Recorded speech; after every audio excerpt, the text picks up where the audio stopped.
Boa noite a todos e todas, boa noite advogado e advogada, boa noite aos estagiários e estagiários, também aos acadêmicos e acadêmicas de direito, e uma boa noite a todo o público que nos assiste no canal do YouTube da Comissão de Cultura e Eventos da OAB do Estado de São Paulo. Meu nome é Alexandre Rolo, eu sou conselheiro estadual da OAB, estou presidente da Comissão de Cultura e Eventos. Eu quero dar as boas-vindas a todos e todas à Casa Virtual da Advocacia e da Cidadania, que é a Ordem dos Advogados do Brasil, seccional São Paulo. Estamos aqui no projeto Fala Cultura, mais uma webinar que é realizada nesse projeto Fala Cultura. Na noite de hoje, nós temos a grata satisfação e privilégio de recebermos aqui conosco o Dr. Rodrigo Carpati, que é advogado, coordenador da Coordenadoria de Direito Condominial da Comissão de Direito Imobiliário da OAB do Estado de São Paulo e também palestrante da Comissão de Cultura e Eventos.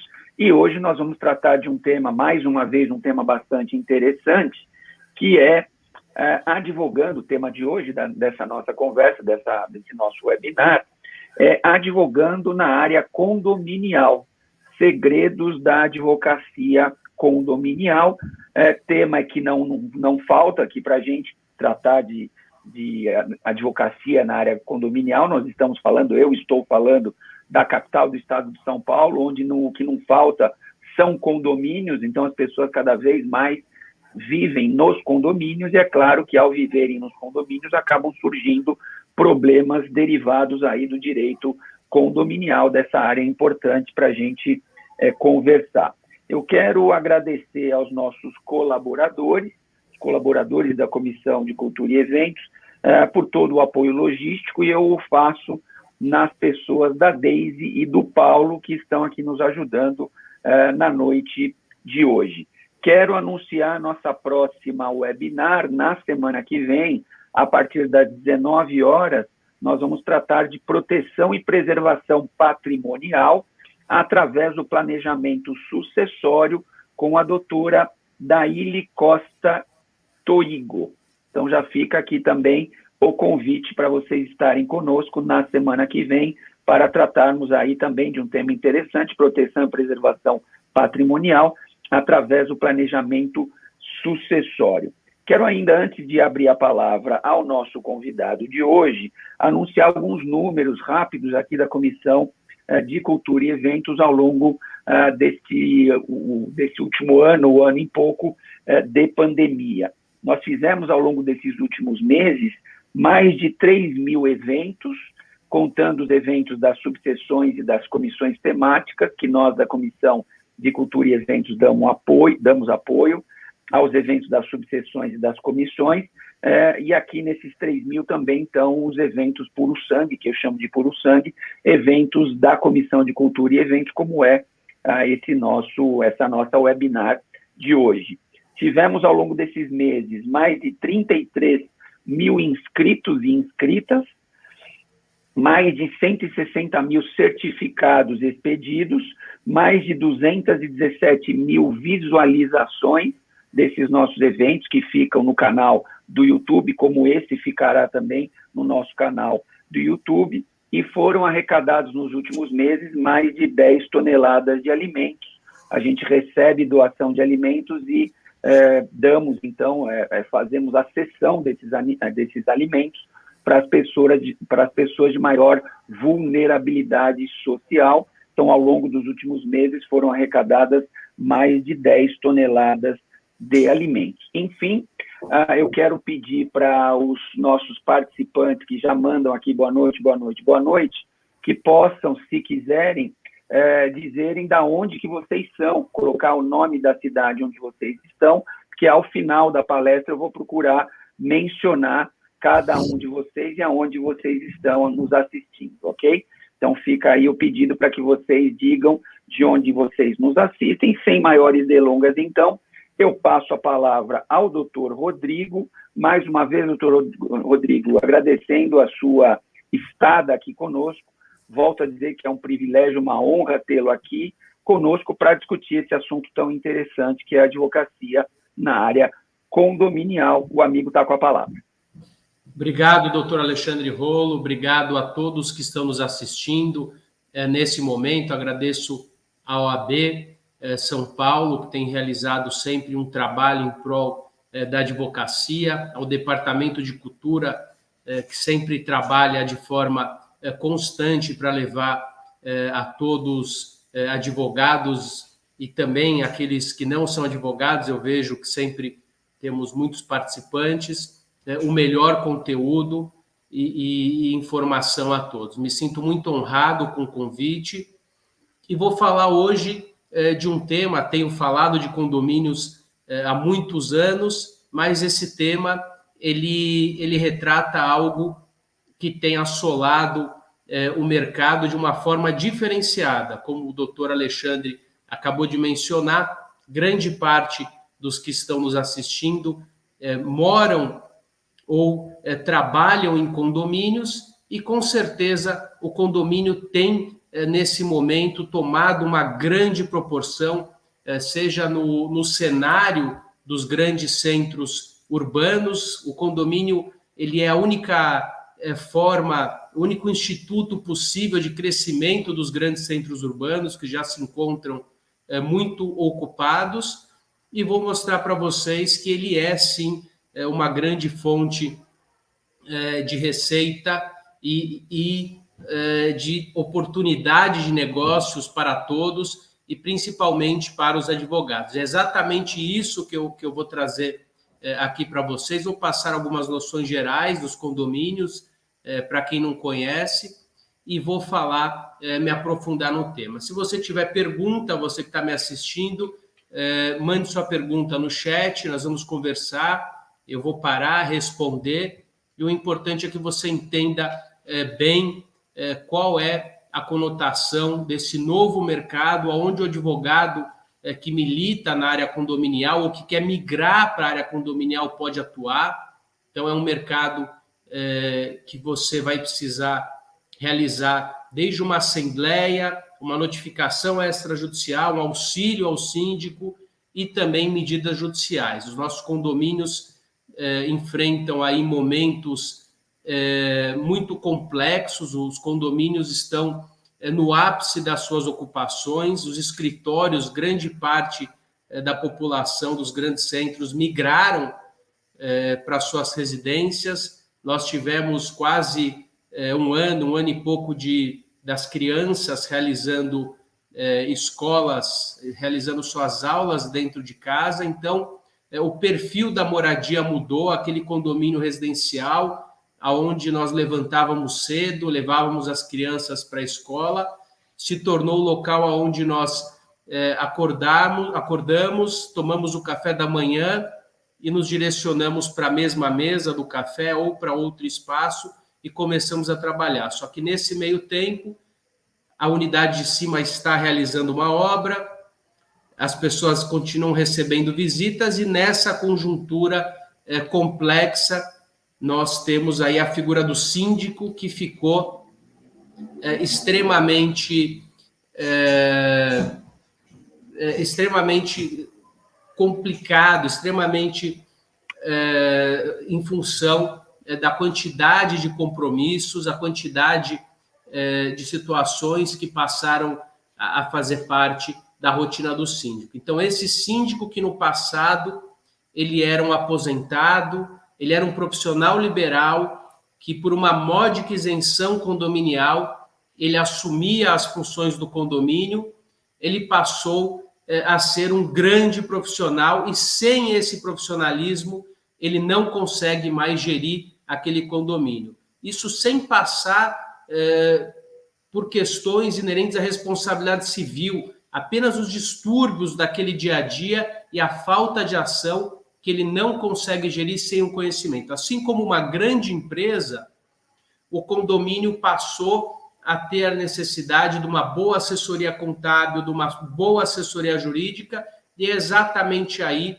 que nós, advogados, entramos. Da mesma forma que uma boa empresa ou uma empresa, inclusive de pequeno porte, não consegue trabalhar face à complexidade das situações diárias, ela necessita de um advogado, o condomínio, o síndico também necessita. Um exemplo disso são as questões que vieram com a pandemia.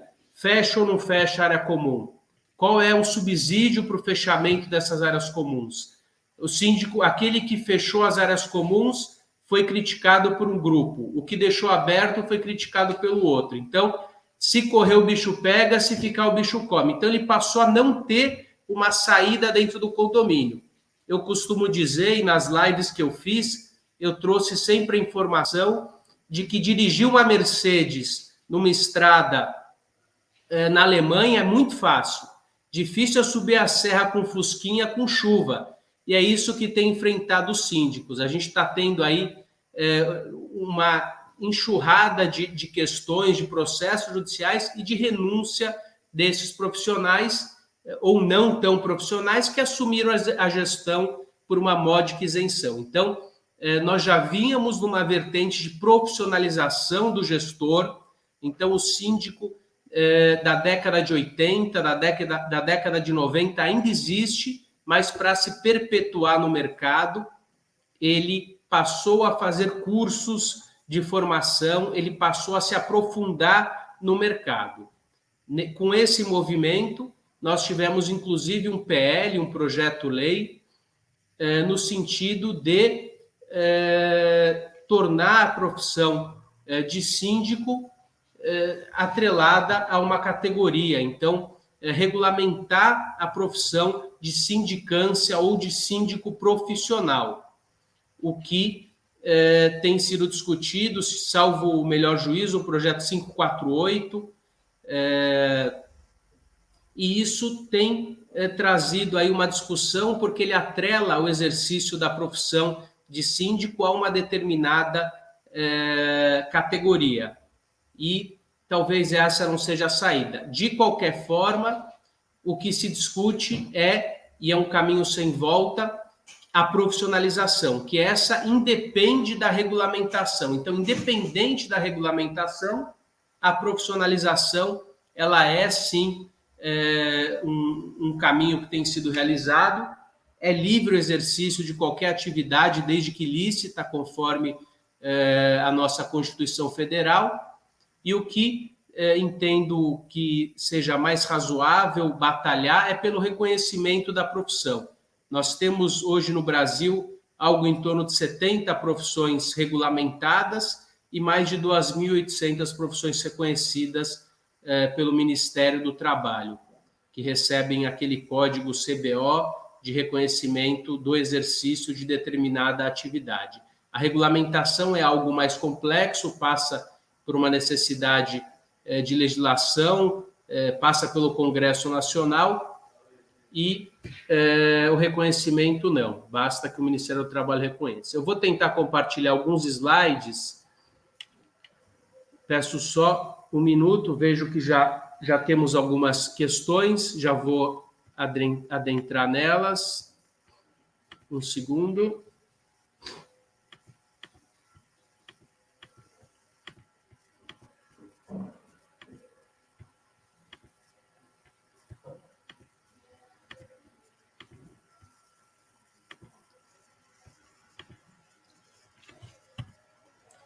Bom, acho que vocês continuam me vendo.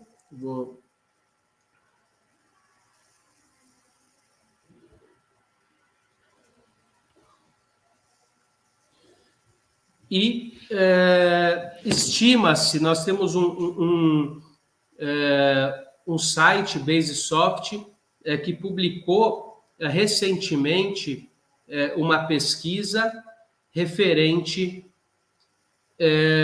à movimentação dos condomínios no Brasil. Então, esses condomínios, eles chegam a movimentar, segundo esse estudo, 5,4 bilhões de reais mensalmente. Então, é evidente que é um mercado onde as pessoas trabalham, e independente do momento econômico em que nós vivemos, os condomínios arrecadam receita. Então, essa receita ela faz frente àquelas despesas que o condomínio gasta mensalmente.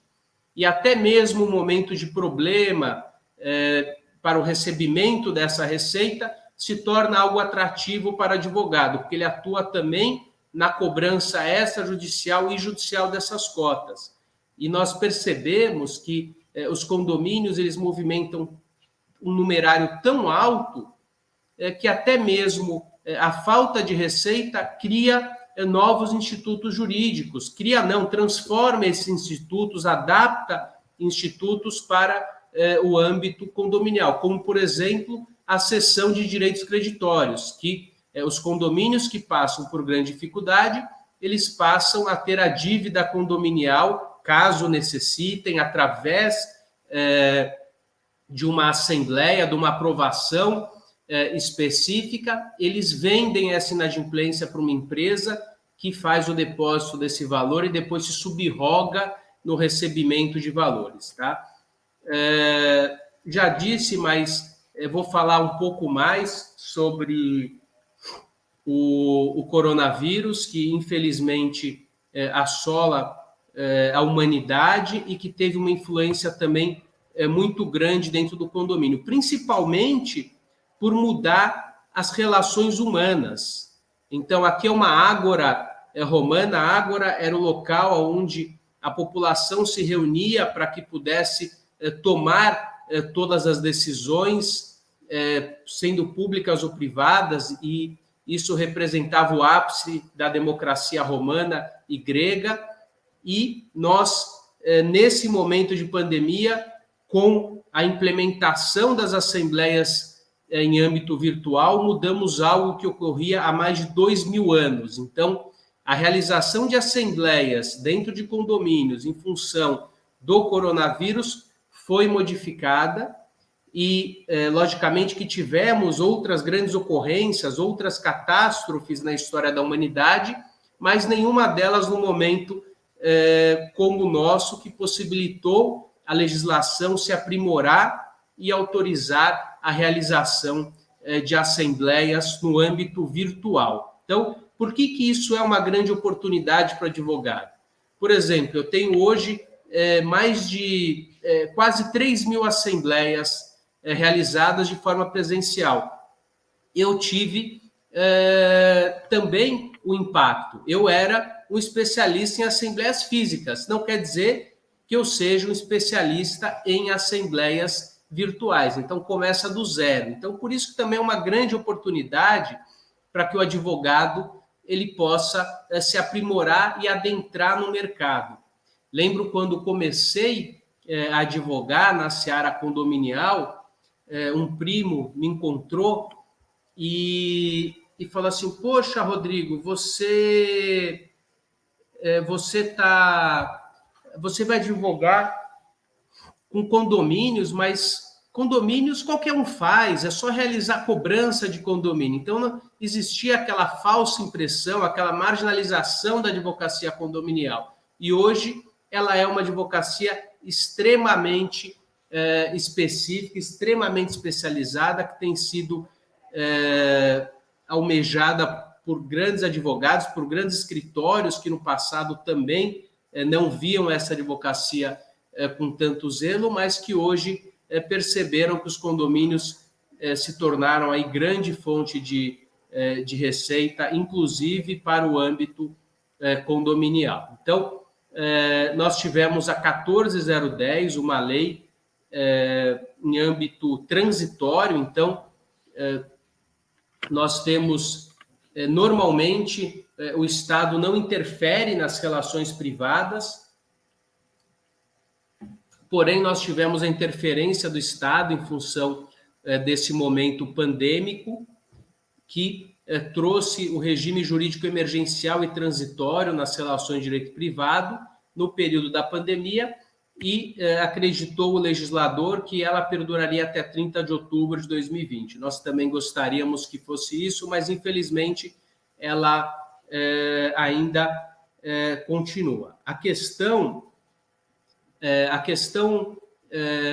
que trouxe a 14010 foi justamente a possibilidade da realização de assembleia no âmbito virtual. A 14010 não trouxe questões unicamente inerentes ao âmbito condominial, tratou de usucapião, locações e outras relações privadas, mas especificamente no âmbito condominial, ela trouxe no artigo 12 e 13 a possibilidade da realização de uma assembleia no âmbito virtual para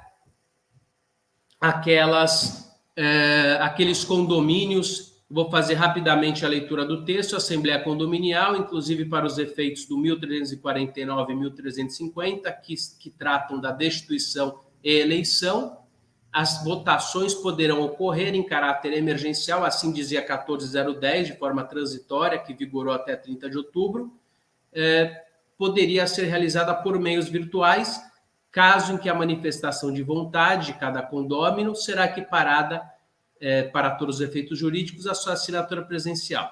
Então, nesse momento, no momento da promulgação da lei de aplicabilidade, de aplicação imediata, passou a ser possível a realização de assembleias virtuais. Por quê? Porque nós, advogados, mediante a não possibilidade da realização de uma assembleia física, sem previsão legal para a realização de uma assembleia virtual, passamos a demandar judicialmente, pedindo para que o judiciário nos concedesse a segurança da realização de uma assembleia virtual ou prorrogasse o mandato vencido daqueles gestores. E assim foi feito por um longo período até a promulgação da lei transitória, que automaticamente, no parágrafo único, trouxe a extensão dos mandatos vencidos a partir de 20 de março de 2020, ficariam prorrogados até 30 de outubro de 2020. Porém, após o término da lei transitória, nós, gestores, síndicos, advogados, precisávamos da continuidade dos serviços jurídicos. Então, tivemos, primeiro, vastos julgados, uma vasta jurisprudência, possibilitando a realização dessas assembleias em função das situações que eu acabei de passar, e a partir do conhecimento do judiciário dessas situações, então até a promulgação da lei, pouco se tinha inerente à realização de assembleias no âmbito virtual. Raramente nós encontrávamos um julgado. A partir do momento que os mandatos começaram a vencer, o ingresso das ações passou também a nos fornecer aí subsídios para interpretar o pensamento do juiz. Logicamente que nem sempre esse pensamento foi lógico. Em alguns momentos, alguns julgados diziam, por exemplo, o judiciário aconselhava a realização de assembleias no âmbito virtual, com a utilização de WhatsApp em condomínios com mais de 2.000 unidades, quando o WhatsApp possuía limitações. Mas ajustes são necessários e sempre foram necessários. A partir desses vastos julgados, a doutrina começou a se manifestar. E hoje o entendimento é que, mesmo após 30 de outubro, com base na Lei de Introdução das Normas ao Direito Brasileiro, com base em princípios como o princípio da legalidade, o que não for expressamente proibido é implicitamente permitido ao particular, o princípio do pacta sunt servanda, e o juiz deverá decidir por analogia, princípios gerais e pelos costumes. A interpretação é da possibilidade da realização das assembleias no âmbito virtual pelo simples entendimento de que, uma vez que a lei não proíbe, fica possibilitado. Então, se a convenção não trouxer qualquer objeção, as assembleias virtuais elas passam a ter valor no âmbito condominial, o que se torna aí um grande caminho para o condomínio. Nós tínhamos antes, desde 2011, a lei de SAs, uma medida provisória de 2010, que trazia a possibilidade nas empresas de capital aberto da realização de uma assembleia ser realizada de forma digital, e a própria CVM, que regula as relações das SAs, já trazia também de um ofício definindo a forma de realização dessa assembleia no âmbito virtual. Então, nesse cenário, surgem aí diversas dúvidas para o âmbito da realização dessas assembleias. Eu costumo dizer, plagiando o meu amigo, Dr. Paulo Bon, que é uma assembleia virtual, não uma assembleia informal. Então, passam a surgir aí inúmeras irregularidades, arbitrariedades na realização dessas assembleias, que esquecem das suas formalidades legais. Então, a eleição do presidente, indicação do secretário, uma lista de presença ou um controle após a realização da assembleia, um resumo, reduzir a termo, pegar a assinatura do presidente, do secretário, seguir a ordem do dia, convocar.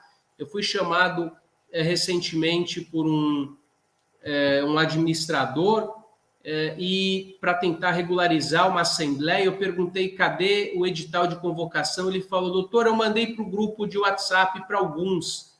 Então, essa com certeza é uma irregularidade, uma ilegalidade que vai fulminar na anulação da assembleia. Sequer ele vai conseguir o registro. Se ele conseguir e alguém, qualquer condômino se sentir prejudicado, poderá buscar a anulação. Hoje tramitam no Senado e também na Câmara dos Deputados 2 projetos, o 548, que eu falei anteriormente, e também o projeto 2323. Traz aí requisitos para possibilitar a realização permanente de uma assembleia virtual, quando se tratar de assuntos em quórum geral, em quórum quando o assunto requerer quórum especial, ficaria passível de que a assembleia ficasse em sessão permanente, aberta, e que fosse realizada no âmbito virtual. Lembrando que hoje a realização de assembleias, mesmo que virtuais, elas não podem ocorrer em sessão permanente. O entendimento que nós temos até então do STJ é que a assembleia em sessão permanente não se presta para a obtenção de quórum. Temos também um outro projeto da deputada Celina Leão, que é de 2020, o PL 2323, que ele traz a possibilidade da realização de assembleias no âmbito virtual de forma permanente, mesmo após o término da pandemia. Pessoal, espero que vocês estejam aproveitando. Se quiserem enviar as perguntas, daqui a pouco eu vou fazer uma pausa, vou responder. Enquanto isso, a gente segue com o conteúdo dentro do tempo destinado. Aqui eu tenho um julgado interessante, recente, de 2010. Vou responder a pergunta da Tainá Marinho, que está nos mandando agora. Para a Assembleia Online acontecer, é necessário que haja qual percentual de aceitação por parte dos condôminos? Então, Tainá, a questão é a seguinte: pelo princípio da legalidade, a gente acabou de falar, pela lei de introdução às leis brasileiras, pela lei de introdução das normas do direito brasileiro, nós trouxemos aqui que o que não é expressamente proibido é implicitamente permitido. Então, a lei não proíbe, então é permitido. Se a convenção do condomínio não trouxer uma proibição legal, via de regra, é possível a realização de uma assembleia no âmbito virtual. Quem vai decidir vai ser o corpo gestor e com base, primeiro, no tamanho do condomínio, na necessidade. Então, um condomínio de 10 unidades, será que nesse momento é necessário? Um condomínio maior, com certeza é. E, num segundo momento, vai ser necessário a atualização da convenção e do regimento interno. De qualquer forma, a deliberação para a realização de uma assembleia virtual, ela deve ser tomada pelo síndico, que detém o poder executivo, com base no 1348, traz quais são as funções, os as responsabilidades do gestor, lembrando que ele responde por abuso de direito e também por ato ilícito, mas entendo que é possível sim para esse gestor introduzir a Assembleia Virtual, caso a convenção não proíba, mas para isso é importante que ele converse com seus pares e, se for o caso, leve o assunto também a uma pesquisa preliminar, se for um condomínio menor. Se for um condomínio grande, entendo que ainda não é momento de reuniões massificadas, então ele pode chamar desde já, com base no poder executivo que ele possui.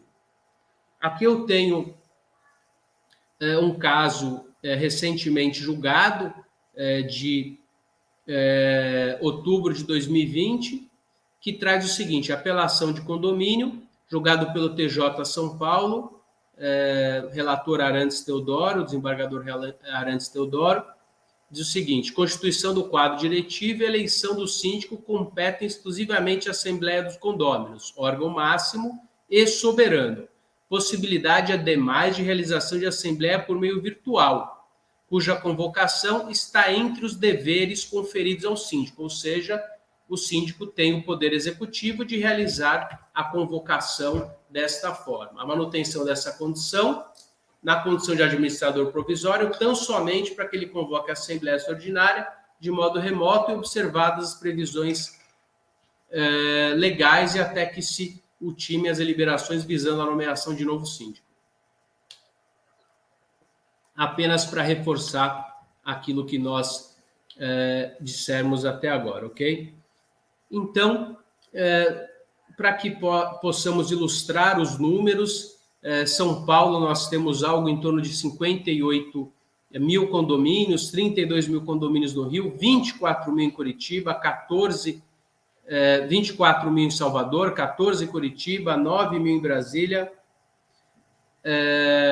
Estima-se que existam entre 300 e 500 mil condomínios no Brasil, então é um mercado gigantesco de atuação.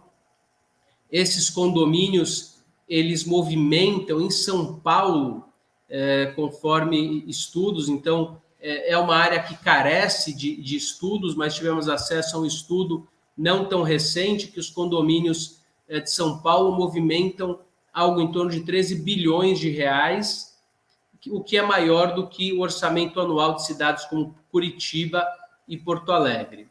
No município de São Paulo, 28 mil, na Grande São Paulo, 35 mil, e no estado, conforme um dado também não tão recente da BIC, nós chegamos a 58 mil edifícios contabilizados pelos CNPJs. Tem uma pergunta aqui da Marília. Como é feito o controle de votos na Assembleia por meio virtual? Então, Marília, a Assembleia por meio virtual deve ser feito conforme é realizado na Assembleia Física. Então, lembrando que a forma de voto elencada na convenção é por fração ideal, salvo disposição contrária em convenção. Grande parte das convenções trazem que o voto é por unidade. Então, você vai realizar uma chamada através do sistema escolhido e vai contabilizar. Então, quando você realiza, a primeira situação, quando vai se realizar uma assembleia virtual, é escolher o sistema.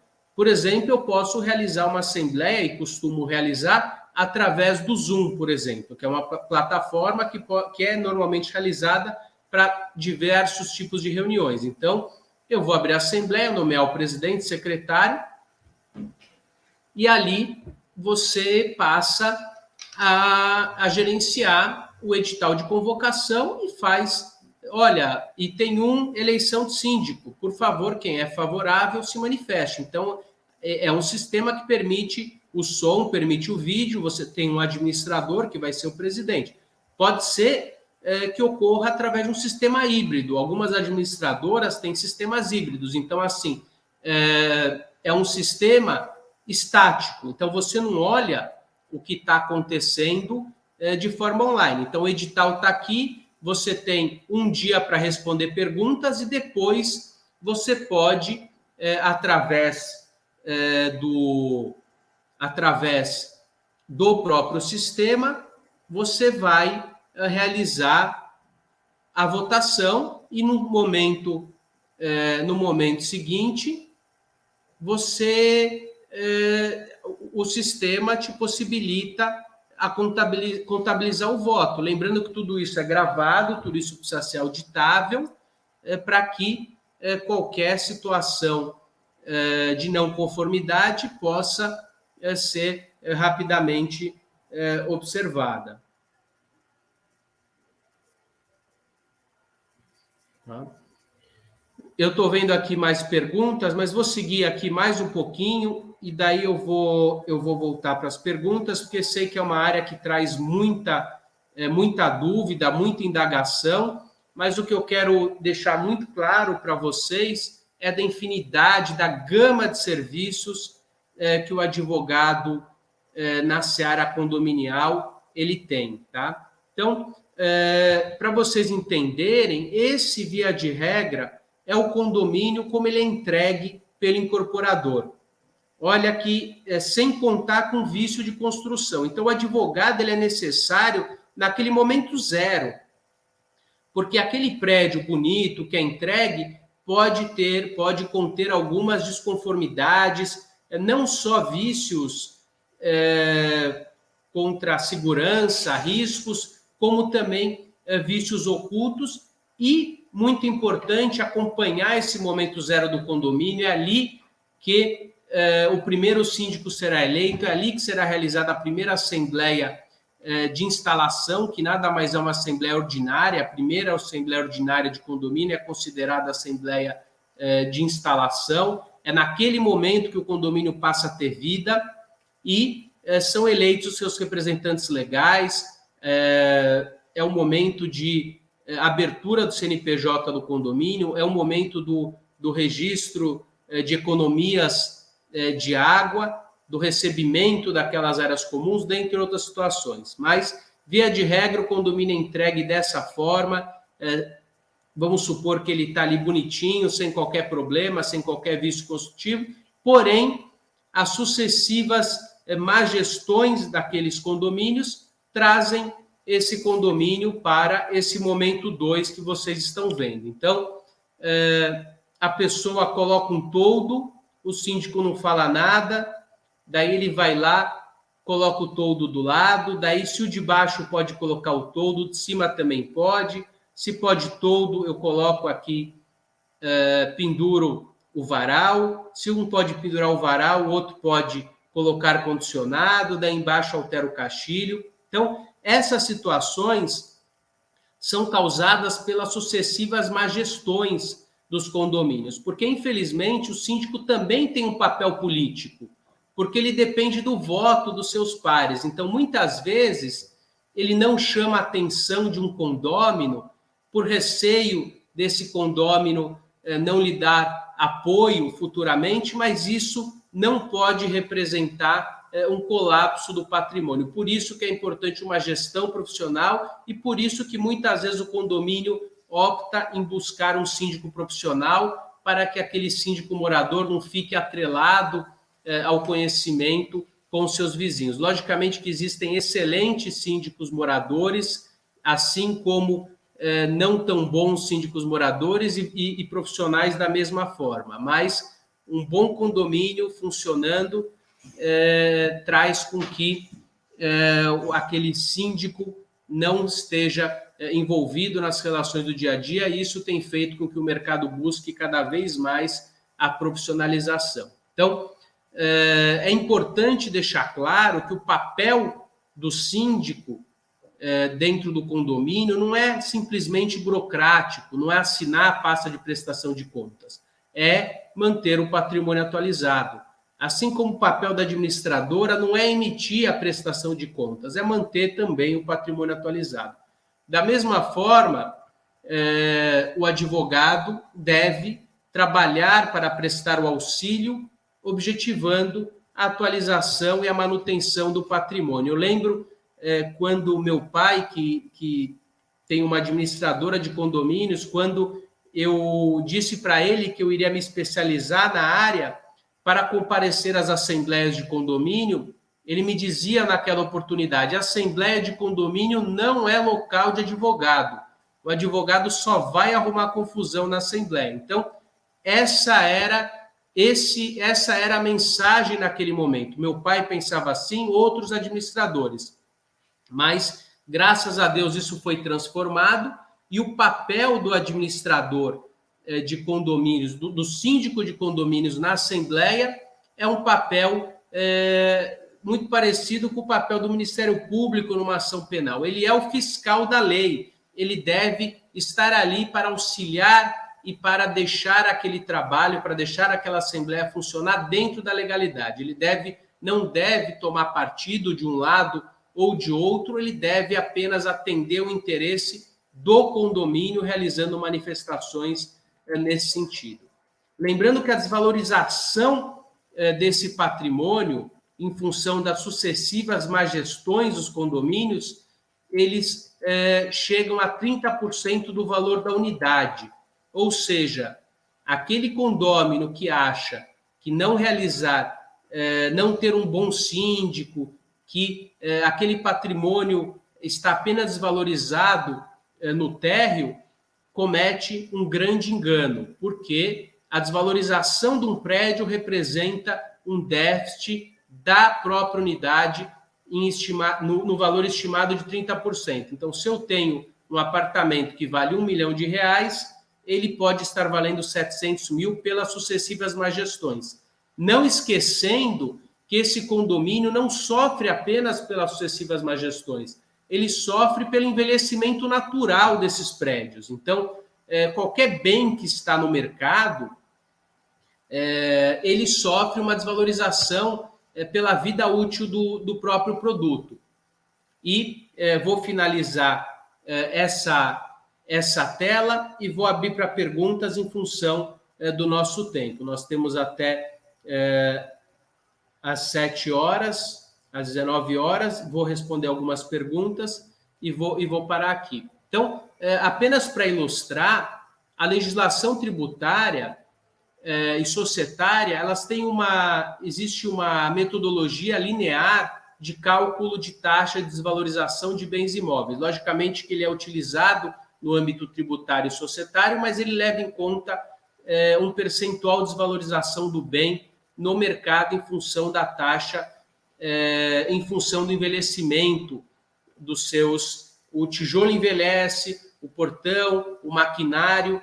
Então, estima-se que um bem imóvel desvaloriza anualmente 4%. Então, se esse bem não for readequado, ele poderá chegar em 25 anos ao valor zero.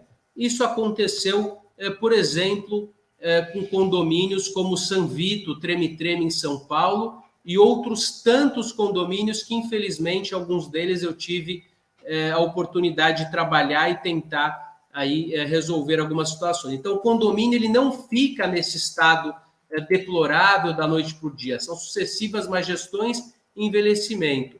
Aquele que quer entender um pouco mais da depreciação e a perda do valor do bem, pode dar uma olhada na BNT 14653, que orienta a forma de cálculo de desvalorização do patrimônio imóvel e que leva em conta o envelhecimento natural, deterioração e mutilações, além da obsoletismo desses condomínios. Aqui eu tenho algumas situações para que vocês possam entender o que acontece no âmbito condominial, não tão raramente. A gente acha que isso pode ocorrer somente em alguns condomínios, mas não. Nós temos aí... Dê uma olhada nessa segunda situação. Olha que loucura. Essa segunda situação foi em Santa Catarina. O vidro caiu em cima dos moradores, gerando uma grande responsabilidade civil. E aqui eu tenho o cumprimento das normas ABNTs, que deve ser norteadora do trabalho também do advogado, não apenas o Código Civil, a Constituição, a Convenção, o RI, decisões assembleares, mas também a ABNT, que traz o regramento específico para cada área de atuação dentro dos condomínios. Vou interromper agora o compartilhamento de tela para que a gente possa voltar. Vou responder mais algumas perguntas e reforçar que o condomínio ele tem a necessidade veemente de uma assessoria jurídica, o que isso tem se tornado cada vez mais claro, não só jurídica, uma assessoria no âmbito contábil, administrativo. Muitos condomínios possuem também engenheiros, mas como nós estamos aqui na casa do advogado, o meu papel nesse momento é trazer para vocês que existe uma demanda muito grande para assessoria jurídica preventiva e assessoria jurídica em função das demandas judiciais inerentes ao condomínio, tais como demandas trabalhistas, vícios de construções, brigas entre moradores que acabam assolando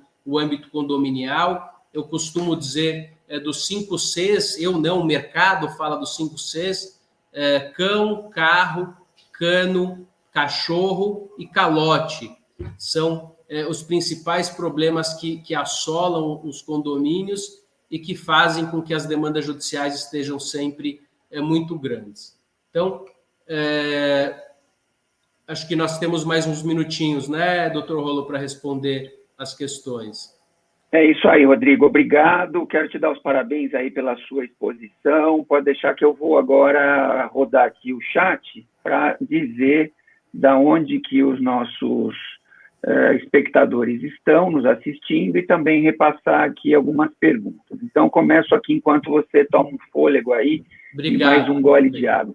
O Elton Rodrigues, boa noite. Fernando, boa noite. Elizabeth, boa noite. Rodrigo, boa noite. Isabel, Simone, Jaqueline, Matheus, Cibele,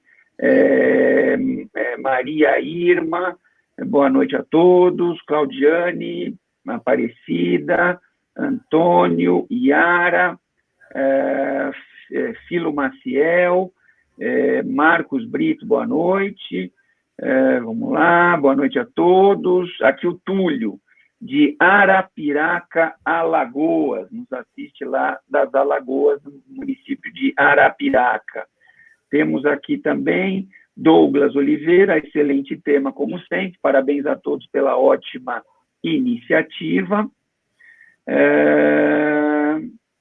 Túlio, mais uma vez, Arapiraca, Alagoas. Andresa nos assiste de Osasco. A Cibele nos assiste de Santo André. Marcos Maceió, Alagoas, Marcos Ventura. Breno Rodrigues, Campo Grande, Mato Grosso do Sul. Boa noite a Ceduarte, nosso ex-presidente aqui da subseção do Ipiranga. Boa noite, meu amigo Alexandre. Wesley, Santo André. Fernando fala de Ceilândia, no Distrito Federal. A Jaqueline nos assiste de Volta Redonda, estado do Rio de Janeiro. Pati Pupim, São Sebastião, litoral norte de São Paulo. A Deise, aqui nos assiste do Rio de Janeiro. Kátia, Jundiaí. Marília nos assiste de Sorocaba. Francisco Maciel, Fortaleza, Ceará. Que mais aqui? Subseção de Santana, Patrícia Tavares de Campos, Santana, aqui no município de São Paulo. Marcos Brito nos assiste de Teresina, no Piauí. Grande abraço ao doutor Rodrigo. Taboão da Serra, Simone Santos. Que mais? Subseção de Guarulhos, aqui o Alessandro Ortiz. Perguntas, aqui extraoficial, extrajudicial, se identifica aqui a Marlise, Vargem Grande Paulista. Tânia Márcia, Cambuí, Minas Gerais. Douglas, São Paulo, capital. Maria Irma, capital. Sabrina, Araguari, Minas Gerais. Campinas, Welton Rodrigues. Aqui vem uma pergunta. Doutores, gostaria de perguntar a respeito da implantação de fibra ótica em loteamentos com status de condomínio. A associação administradora pode cobrar das empresas taxa para a implementação dessa fibra ótica? Essa é a pergunta que nos traz aqui um dos participantes. Então, acho que a primeira questão é verificar, são duas coisas diferentes, condomínio e uma associação, mas, enfim, em termos práticos, entendo que não. Não é a finalidade da associação que possui a gestão daquele loteamento ou do condomínio, do síndico, é trazer serviços que interessem aos seus copossuidores ou coassociados. Então, cobrar, a não ser que seja algo que vai ser cobrado e vai ser revertido em benefício daquela coletividade. Por exemplo, nós temos nos grandes centros a colocação de antenas no teto, no topo dos condomínios, mas isso é realizado em benefício do condomínio. Mas a própria fibra ótica, como mediante um pagamento, normalmente essa implantação, ela custa para o condomínio. Então, o que eu vejo nos loteamentos que eu atendo é o contrário, né? Nós assinamos contratos com essas empresas e os condomínios, as associações remuneram para a instalação, que é algo custoso e complexo. Então, entendo que o condomínio, a associação não pode cobrar do seu usuário. Ela deve pagar, se for o caso. É importante você buscar aí a verificação dessa situação e, se houver cobrança, seja ela qual for, ela deve ser sempre em benefício do condomínio ou da associação, se houver aí essa possibilidade. Perfeito, doutor Rodrigo. Temos uma pergunta aqui, não sei, talvez até um pouco mais de cunho previdenciário, mas, enfim, a Maria Irma Galhardo, ela pergunta o seguinte: no caso de isenção de condomínio para síndico morador, o condomínio recolhe 20% de INSS e retém 11% referente ao síndico. Nesse caso, o síndico deve devolver ao condomínio este valor? Essa é a pergunta da Maria Irma. Então, de forma alguma, ele tem que pagar. O que a Previdência trouxe, e a gente tem até algumas instruções normativas da Receita e da própria Previdência, não vou me lembrar agora de cabeça o número da legislação, a isenção condominial também é considerada remuneração. Então, além... quando você, na seara previdenciária, quando você exerce a função de síndico, o recebimento da isenção é considerada remuneração. Então, ela vai, sim, abarcar os 20% que vão ser pagos pelo condomínio do INSS, 11% por parte do síndico, desde que ele não seja contribuinte de outra... já não esteja contribuindo no limite, e essa isenção vai gerar, inclusive, o imposto de renda. Lembrando que nós tivemos um caso guerreado no STF que entendeu que o imposto de renda da isenção não era devido, mas nós não tivemos ainda outros julgados sobre o mesmo tema. Perfeito, doutor Rodrigo. Temos aqui o Bruno Amilcar, de Porto Alegre, Rio Grande do Sul. A Tainá fez uma pergunta aqui que já foi respondida, na verdade. Marília também perguntou e já foi respondido. O controle de votos na Assembleia Virtual já foi tratado. Agora eu trago a pergunta da Paula Fajardo, que pergunta o seguinte: é possível notificar ou multar um condômino caso haja apenas um outro condômino que reclame do barulho? Pergunta envolvendo barulho.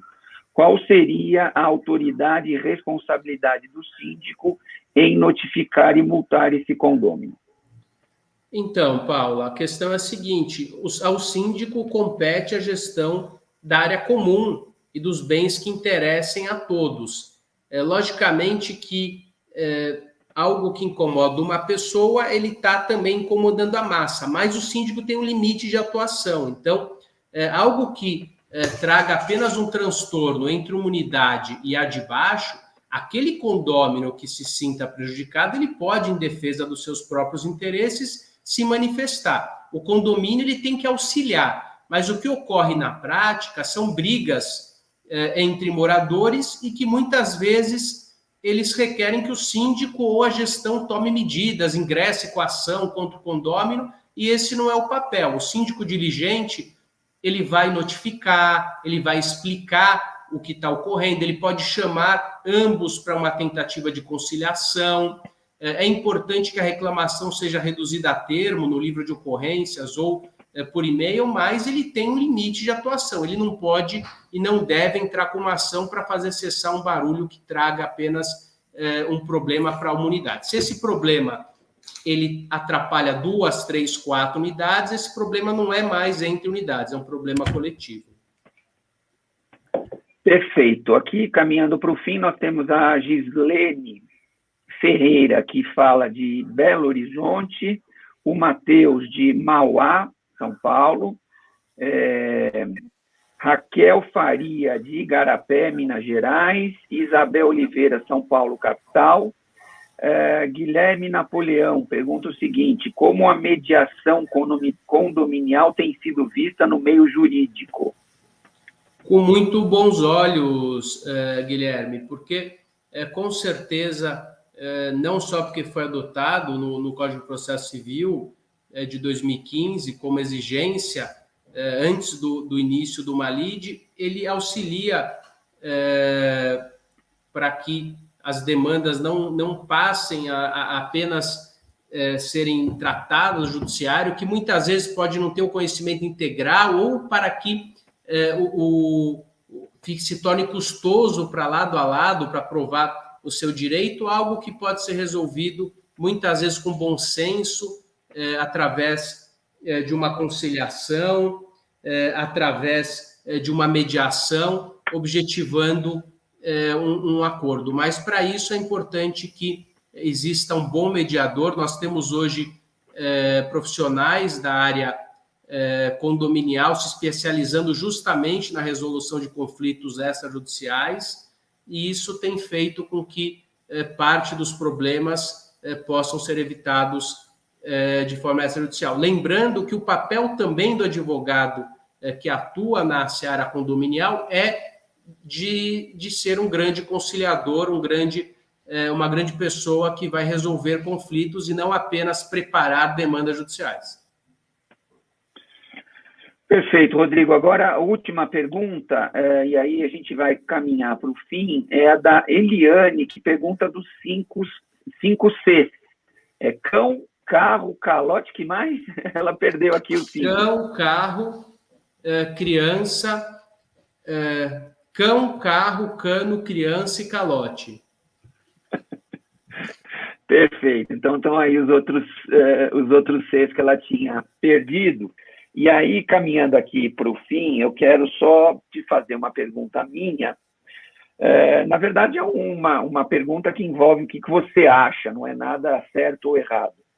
Você acha que as assembleias virtuais elas continuarão após a pandemia? Aí a sua opinião a respeito disso. Você acha que vieram para ficar as assembleias virtuais? De alguma forma, vai haver uma alteração legislativa permanente possibilitando essas assembleias virtuais, ou você acha que, passada a pandemia, tudo voltará ao que era antes, somente as assembleias presenciais? Rolo, eu entendo que nós mudamos a forma de pensar, a forma de trabalhar. Antigamente, antes dessa pandemia, o nosso trabalho era onde a gente ia. Hoje o nosso trabalho é o que a gente faz, e o que a gente faz pode ser realizado de qualquer lugar. E isso assola tanto o mundo empresarial quanto as assembleias condominiais. Os gestores perceberam, os advogados perceberam que as assembleias transcorrem bem ou transcorrem mal, independente do ambiente que elas estejam. Então, é importante uma reunião que não vai ser boa presencial nem virtualmente.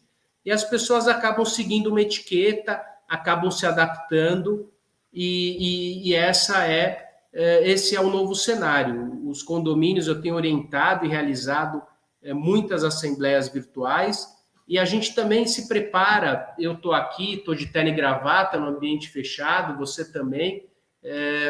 A gente pode estar em casa, no home office ou no próprio escritório, e a gente consegue atingir os anseios, e com certeza, para o âmbito condominial, isso representou um grande ganho, porque as assembleias sempre são muito maçantes e sempre trazem um público muito pequeno que acabam deliberando em prol de uma comunidade muito grande. Então, a participação condominial aumentou de forma significativa, e isso fez com que também os advogados trabalhassem mais, com que os gestores trabalhassem mais e se organizassem de forma melhor para atingir os objetivos e os anseios.